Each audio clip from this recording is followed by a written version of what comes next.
Dude, is it me or the markets have just been rough in the month of June? You go on Twitter and you see some of the people having some of their best months, and then you see the opposite side, people having months that are subpar.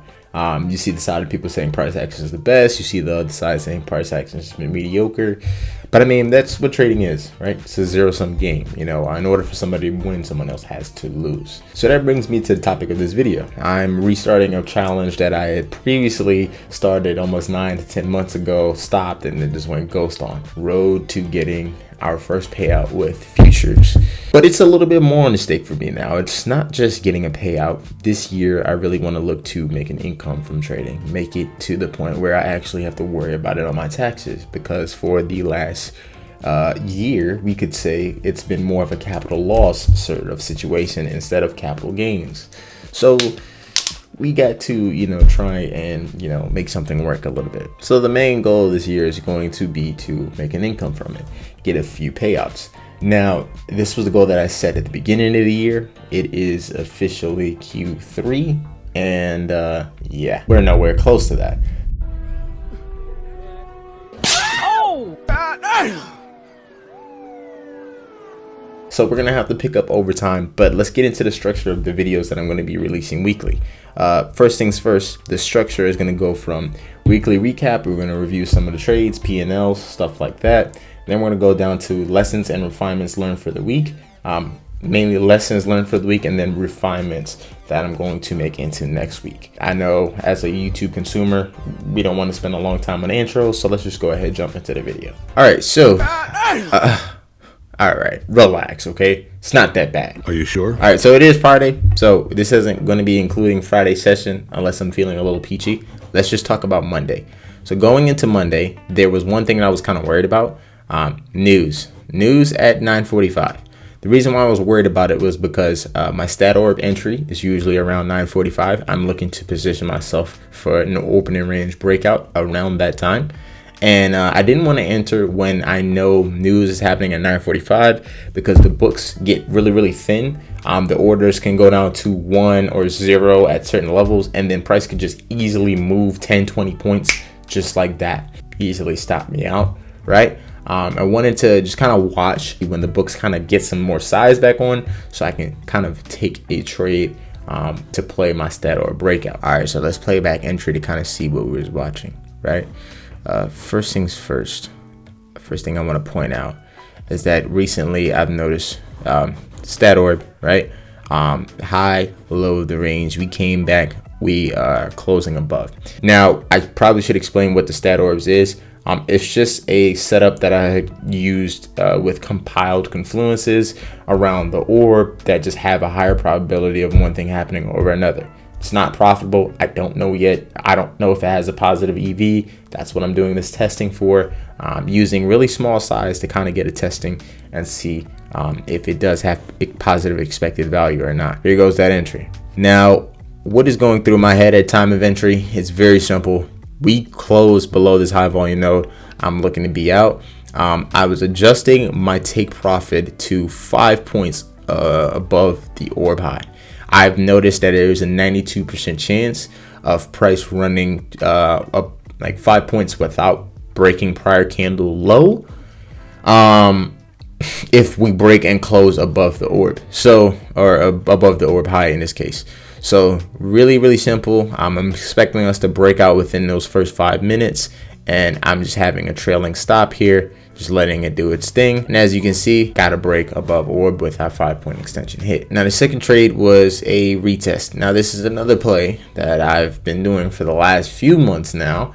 It hasn't been too good. I have to take a look at it a little bit further, but it's just basically retest plays in directional movements to high volume nodes, right? You take the retracement once it breaks, creates a high volume node and it breaks through it. You take the entry off of the retracement back to it, and you expect, further extension of however many.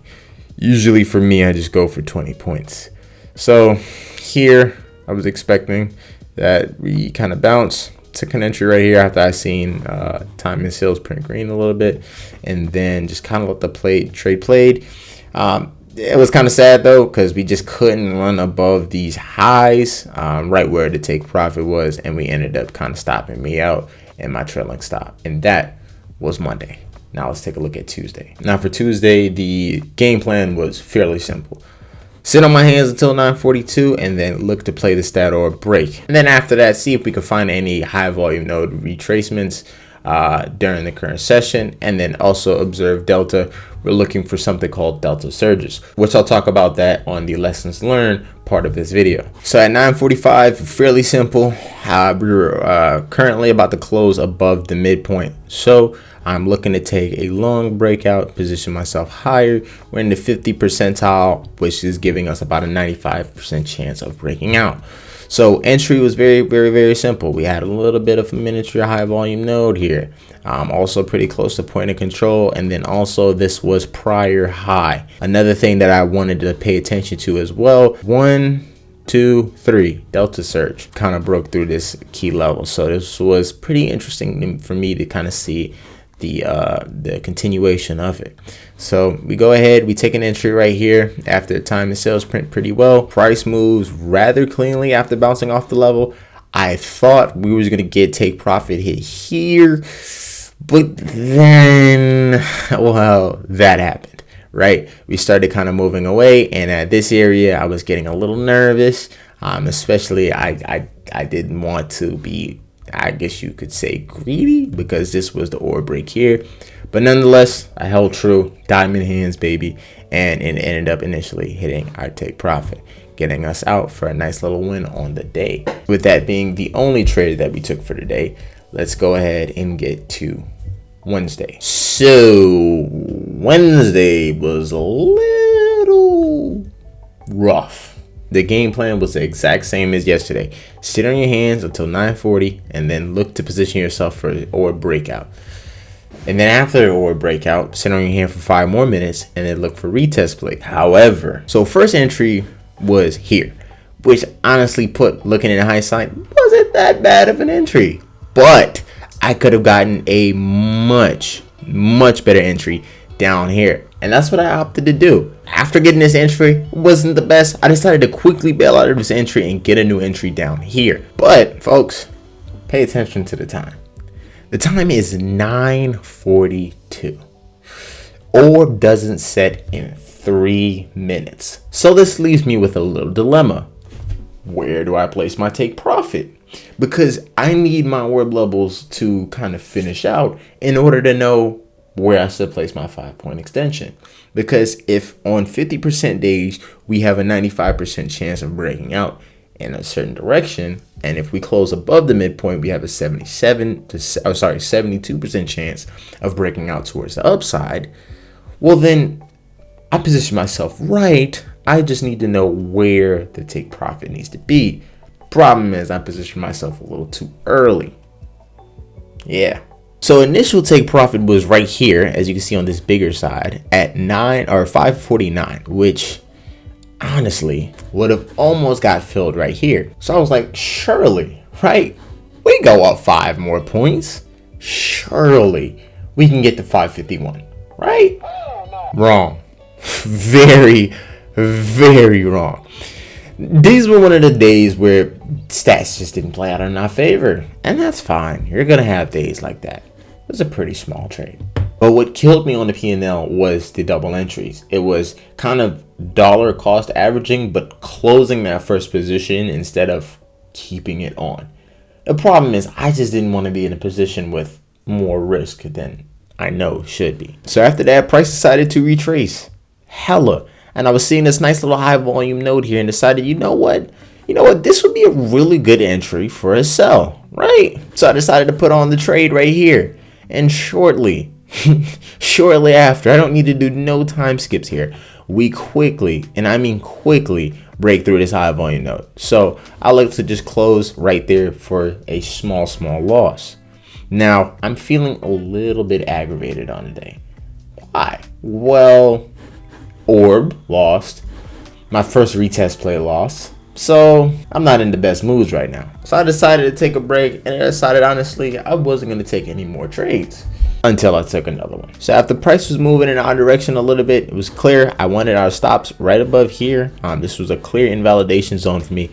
The only problem is this high volume note here. Now this high volume note was very tricky because it looks like it's breaking through, right? Well, in this moment, I am panicking. I'm wondering, oh, it's waking back. It may come all the way back to break even. I'm just having all these negative thoughts, right?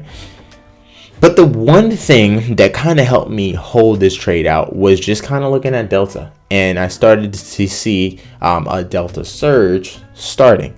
I'll explain a little bit more a little bit later, but this was the one factor that helped me to hold on to my trade. Because if it wasn't for me noticing this, I probably would have moved stops to break even. So as soon as take profit hit there, that's it. I closed the charts and I got off for the day. And then Thursday, I just wasn't feeling like trading, so I didn't trade at all. And that was the week. Now, for the weekly recap, we are currently up 78 bucks. So this is with risking one micro contract. I'm risking about $40 per trade. So this is right now a 1 to 2 week, which is pretty good.